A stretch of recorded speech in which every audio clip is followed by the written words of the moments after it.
이런 걸 누가 사 했던 나홀로 아파트가 대박 났다. 그래요? 신림동에 분양한 신림 스카이 아파트. 이거 땅짓고에서 나온 기사고요. 네. 이지은 기자님께서 쓰신 기사입니다. 그래서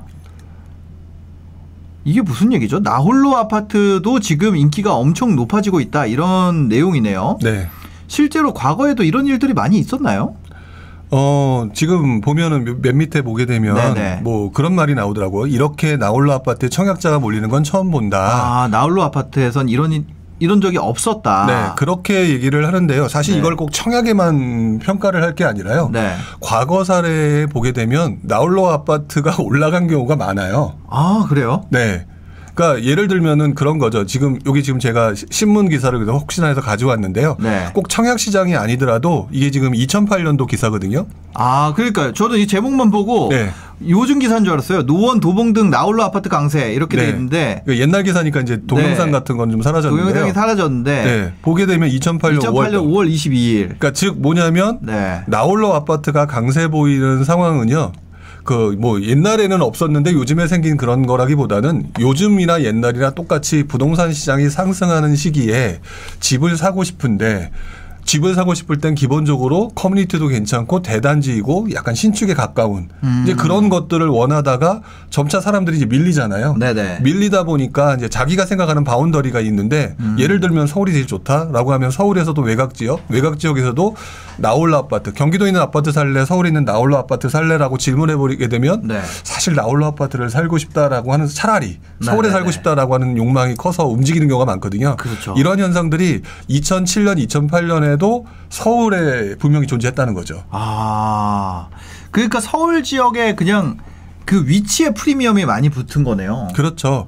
그러니까 위치의 프리미엄과 원래는 그 프리미엄이 존재하지 않는 프리미엄이었어요. 근데 시장이 바뀌고 가격이 올라가다 보니까 내가 대안을 찾는 과정에서 내 기준은 아무래도 입지가 좋은 곳을 살고 싶어하는 그런 것들이 이제 좌우를 하면서 나홀로 아파트라도 그렇게 하겠다, 여기를 갖다 하겠다라고 하니까 지금 이제 보셨던 것처럼 청약 시장의 경쟁률이 높아지거나 아니면 나홀로 아파트의 가격이 또 이제 갑자기 그동안 어떤 특정 지역의 아파트보다 낮았는데 올라간다거나 그런 현상은 원래 상승장 후반부에 가장 나타나는 전형적인 현상이기도 해요. 상승장 후반부에 나타난다. 초반부에는 이왕이면 대단지 아파트 살고 신축 살고 되니까.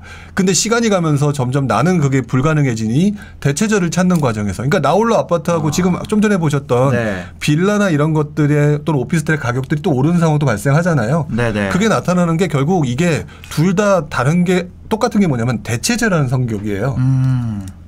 그 대체제라는 성격을 가지고 있는 것 중에서 아무래도 오피스텔보다는 나홀로 아파트가 차라리 나은 거죠. 그렇기 때문에 그중에서도 입지가 좋은 서울 아파트 뭐 이렇게 움직인다는 거죠. 이게 나홀로 아파트와 이 대단지 아파트와의 관계가 그 단지 안에서도 나타나는 것 같아요. 상승장 초반에는 로얄동 로얄층 이런 것들이 딱 찍히면서 신고가 찍으면서 벌리거든요. 그래서 1층이나 저층 갖고 있는 사람들이 실망 매물을 이제 던지기 시작하면 그걸 받아먹은 사람들이 끌고 올라가면서 이게 붙잖아요, 다시. 그런 것처럼 어떤 대단지 아파트들이 그 단지 안에서 로얄동 로얄층이 먼저 좋은 거 팔리는 것처럼 이 대단지 아파트들이 먼저 팔리고 끌고 올라가면 나중에 이 가격을 못 견뎌서 나홀로 아파트들이 따라가는 형태를 보인다.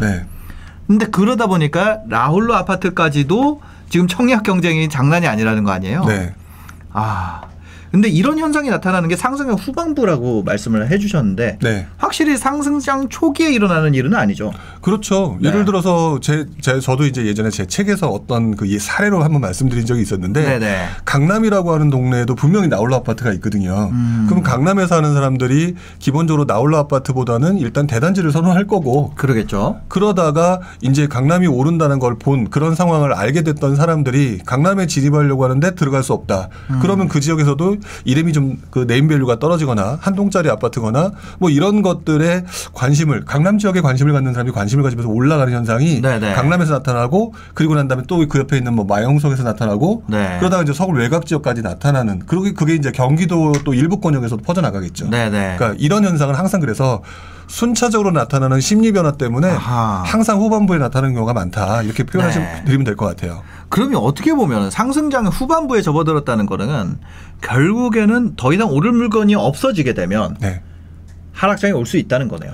그렇죠. 저는 항상 말씀을 드리지만 부동산 투자를 하는 사람들이 다 오르는 것만 다 생각한다고 보진 않아요. 네네네. 저도 그렇고 분명히 말씀하신 것처럼 어떤 수요의 한계점이 오게 될 것이고 그리고 그 전에는 많은 사람들이 막 이렇게 심리적으로 쫓기면서 막 사게 되잖아요. 그럼 산 사람들은 수요 대상에서 빠질 테니까 결국에는 어느 순간에는 떨어질 수밖에 없는 거죠.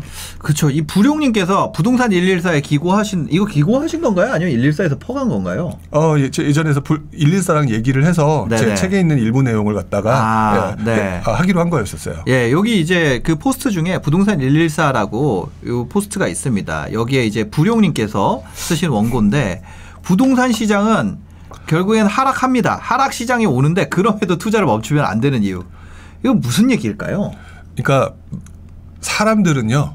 사람들은 이상하게 손해를 보는 거를 극히 싫어하는 것 같아요. 손해를 보는 거? 당연히 싫죠. 네.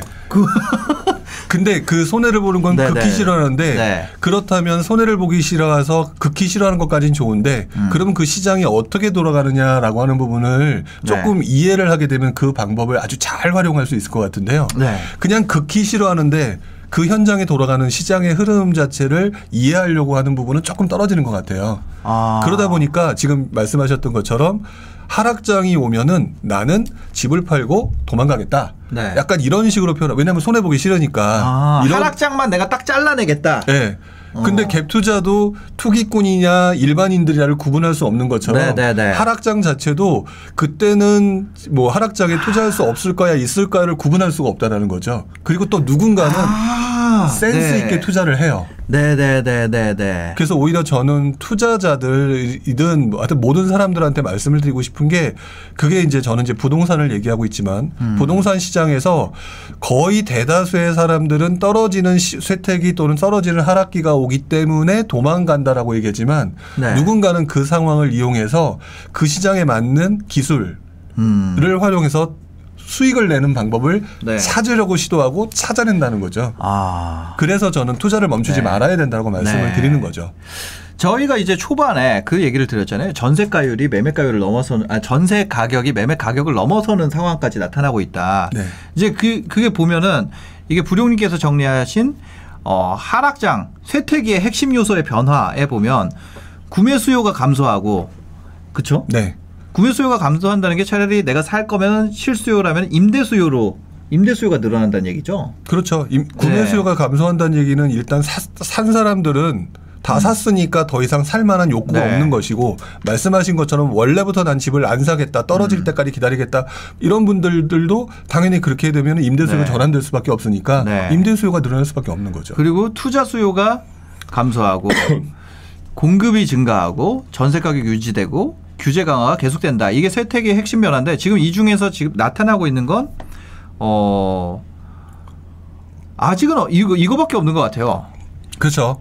지금은 이 5개 중에 요거밖에 없는 것 같아요. 그래서 많은 전문가라고 하는 분들이 지금 상승장 후반부라고 얘기하면서 아직도 이 상황이 계속 또 이어질 거다라고 표현하는 이유가 쇠퇴기라고 봐야 될 어떤 공급의 증가라든지 수요의 감소의 현상이 현재 나타나는 게 없다. 그러니까 지금 누구한테는 이 말을 듣기가 싫겠지만 조금 더 이어질 가능성이 높다라고 판단을 하고 있는 거죠. 이게 하락장이라는 게 어느 날 갑자기 자 내일부터 하락장 하겠습니다 이렇게 오는 건 아니죠. 그럼요. 근데 지금 우리나라 분들이 바로 직전의 사이클에서 나타났던 그 두 가지 현상 예를 들면 IMF 그다음에 2008년 금융위기 이렇게 뭔가가 터졌던 현상들이 이제 내 몸에 직접 그 기억을 하고 있기 때문에 많은 분들이 급락, 폭락 뭐 이렇게 막 이렇게 좀 약간 종말론적인 느낌에 드는 그런 식으로 맞아요. 그런 느낌을 갖고 얘기를 하시거나 두려워하시는 분이 되게 많다라고 생각이 드는데요. 그런 현상들이 나타나기 전에는 분명히 시장에는 그게 설사 나타난다 하더라도 징조가 있기 때문에 아까 말씀드렸던 뭐 공급의 증가라든지 뭐 기타 이제 부동산만 보게 되면요. 네. 공급의 증가라든지 수요의 감소라고 하는 부분만 꾸준히 지켜보면 되는데 일단 먼저 공포에 빠져서 투자 자체를 멈추고 도망가려고 한다거나 네. 근데 기억하시는 분들이 많겠지만 IMF 때 누군가는 그 집값이 폭락했을 때 강남에 빌딩 사서 나중에 보니까 돈 벌었대더라. 맞아요. 그런 얘기 듣긴 들었어요. 네, 들었기도 했고 네. 바로 얼마 전에 주식시장 같은 경우는 동학개미들이 네. 서학개미들을 이겼잖아요. 네. 그러니까 뭐 이런 것들도 사실 본인들이 그걸 알았기 때문에 그런 행동을 취했던 것처럼 오히려 네. 침체장 쇠퇴기에도 분명히 쇠퇴라고 하는 부분 침체라고 오더라도 오히려 그때 기회가 발생한다는 걸 안다면 투자를 멈출 이유가 전혀 없는 것 같아요. 너무 공포에 네. 떠는 것 같다는 생각이 들어요. 그럼 하락장을 우리가 대비하기 위해서 언젠가는 오잖아요. 하락장에 안 온다고 할 수는 없잖아요. 네, 저는 100% 온다고 봅니다. 그죠? 네. 영원한 상승장만 있는 자산은 없죠. 그럼요. 만약 그렇게 믿는 분들은 그분들한테 미안하지만 저도 이 표현은 잘 안 쓰는데 네. 그분들이 토기꾼이 맞습니다. 영원히 상승한다고 생각한다면 왜 그러냐면 그분들은 네. 그러니까 물 들어올 때 계속 노를 저으니까요. 네. 그래서 저는 그런 게 왔을 때 그럼 어떻게 하는 것이 만약에 하락장에 어쨌거나 예상이 되잖아요. 인간이 죽는다처럼 네, 네. 뭐 하락장에 온다라는 거 어차피 내가 생각을 한다면 그럼 어떤 준비를 하는 게 좋을까요? 그러니까 하락장이 온다라고 하는 부분에는 분명히 저는 일단 이 모든 현상은 수요와 공급에서 일어나는 부분이라고 보고 있기 때문에요. 결국 이분들이 정말로 도망가고 싶다라고 하면은 아까 말씀드렸던 것처럼 공급의 증가와 그다음에 수요의 감소가 나타나는 현상을 네. 그 시점에 어떤 뉴스 기사에서 빵 하고 나오는 그런 내용이 아니라 네. 그게 한 뭐 1분기, 2분기 계속 진행되는 상황을 보면서 이 추세를 확인하는 게 제일 중요하다고 봐요. 그러면 그 추세가 뭐 1분기 됐다고 갑자기 빵 터지는 것도 아니고 네네. 2분기 됐다고 빵 터지는 것도 아니고 보통 꽤 오랜 시간 동안 이어지면서 힘이 빠지는 게 나타나는 것 같거든요. 힘이 슬슬 빠져간다. 네. 그러니까 저 벌써 이제 아는 선배 나왔을 때도 여러 번 말씀을 드렸지만 네. 일단 청약하는 사람들도 줄어들 거고요. 네. 그리고 지금 현재 뭐 서울 같은 경우에 또 괜찮은 곳 청약하면 다 몰려들겠지만 맞아요. 저 지방에 이제 이름 없거나 아직 뭐 좀 그런데 청약한다 그러면은 그래도 들어가는 사람과 안 들어가는 사람 보게 되면 안 들어가는 사람이 더 많잖아요. 그러면 그쪽은 떨어지거든요. 그러면 벌써 좋은 것은 되지만 안 좋은 것은 안 좋구나. 네. 그럼 이제 양극화가 나타나는 현상. 결국 그 말은 수요가 줄고 있다는 거거든요. 이게 나중에 중심지에도 영향을 미쳐요. 중심지에도 영향을 미친다. 서울에도 영향을 미친다는 바깥에서 거죠. 빠지기 시작한 수요들이 결국에는 이 안쪽까지 그 영향을 미친다는 거죠. 그러니까 서울을 살려고 또는 중심지를 살려고 기다렸던 사람이 그 상황을 보면서 불안해지는 거거든요. 100명이 살려고 했었는데 그동안은 100명이 살려고 했다가 최소한 10명에서 20명 정도는 이거 봐라 라고 하는 심리의 불안감이 나타날 거고 그러면 청약 경쟁률이 원래 뭐 10대 1, 100대 1 뭐 이랬던 게 50대 1, 30대 1 이렇게 되겠죠. 근데 그 상황을 보면서 누군가는 봐라 30대 1 아니냐 이렇게 얘기를 하겠지만 추세를 보는 사람들의 입장에서는 원래 100대 1, 90대 1 하던 게 30대 1이라고 한다면 이제 이거는 뭔가가 빠진다는 얘기다. 그렇다면 앞으로 10대 1이 되냐 5대 1이 되냐라고 하는 부분을 잘 지켜보면 그 상황은 결국 5대 1 되고 2대 1 되는 상황이면 아까 100명 중에 20명 빠져나갔지만 또다시 20명 30명 빠져나갈 거잖아요. 그런 게 분명히 몇 개월 또는 1, 2년에 걸쳐서 발생할 거다. 그럼 그 상황이면 충분히 볼 만큼 확인하고 도망 나올 수 있는 그런 상황이 되는 거죠. 근데 지금은 그런 어떤 순차적인 흐름이 를 보지 못한 채 그냥 도망가겠다라고 얘기하니까 지금 상승하는 상황에서는 또 이제 박탈감이 생기는 거고 뭐 이러기 때문에 많은 분들이 이제 고통스러워 하시는 거라 저는 그 상황을 추세로 지켜봐야 되는 게 맞다라고 봐요. 그리고 김원철님께서 주식은 하한가 한 번 맞고 팔 수 있지만 집은 하한가 한 번 맞으면 사는 사람이 없습니다 라고 얘기해 주셨는데 저도 이거 완전 동의를 하고 저 같은 경우 하락장을 좀 오래 겪었거든요. 집을 사고. 그때 느꼈던 게 하락장이 오면 그 대신 집은 전세 수요가 폭발을 합니다. 그렇죠. 아무도 안 살려고 하기 때문에 제가 갑이 돼요. 하락장이 되면. 와가지고 부동산에서 전화 와가지고 집이 있냐고. 제가 지방에 한 단지에 한 10채 갖고 있는 집이 있거든요. 거기서 항상 공실이 하나씩은 있었어요. 근데 가격 빠지기 시작하니까 연락 와가지고 그거 빈대 있어요?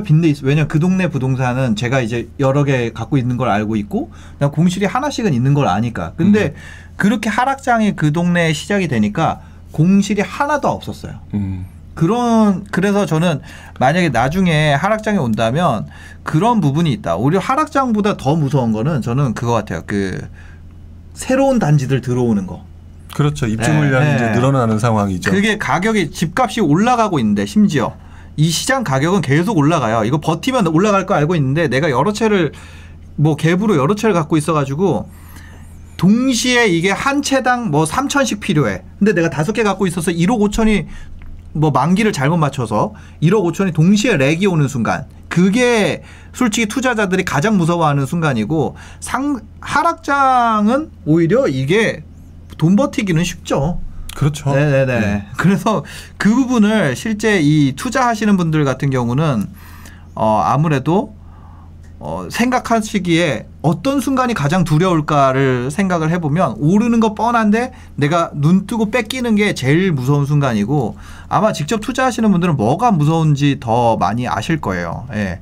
그래서 아까 이 김원철 님이 얘기하신 것처럼 실제로 하락장에서 사는 사람 없어서 두려움은 별로 없다. 이 얘기를 꼭 드리고 싶습니다. 예. 그래서 그 투자하실 분들에게는 이런 것들 좀 얘기 드리면 좋을 것 같지 않나 싶습니다.